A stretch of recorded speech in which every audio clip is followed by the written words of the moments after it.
జమ్మూ కాశ్మీర్ పెహల్గాం ఇది ఒక tourist spot అనమాట. ఇక్కడ కొంతమంది టూరిస్టులు ఎంజాయ్ చేయడానికి, నేచర్‌ని ఎంజాయ్ చేయడానికి వచ్చారు. సో, అదే సమయంలో ఆర్మీ డ్రెస్ వేసుకొని కొంతమంది వాళ్ళపై అటాక్ చేశారు. వాళ్ళు ఆర్మీ వాళ్ళు కావాలి అనుకోని వాళ్ళు ఎంజాయ్ చేస్తున్నారు. అదే టైంలో సడెన్‌గా అటాక్ చేసేసారు. పాయింట్ బ్లాక్‌లో పెట్టి మరి.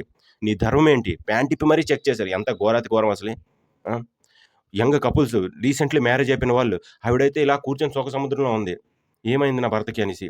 ఇంకో కపుల్స్ అయితే వాళ్ళ హస్బెండ్ చంపిగానే నన్ను కూడా చంపేయండి అనేసి అతనికి రిక్వెస్ట్ చేశారంట. కానీ నేను చంపను. ఈ విషయం వెళ్ళి నువ్వు నీ మోదీకి చెప్పు అనేసి. ఇన్నాళ్ళంటి గవర్నమెంట్ కాదు ఇది. పాత గవర్నమెంట్ కాదు. శాంతి శాంతి అని కూర్చోడానికి. ఈ గవర్నమెంట్ ఏదో ఉంది కదా, రఫ్ ఆడించే గవర్నమెంట్.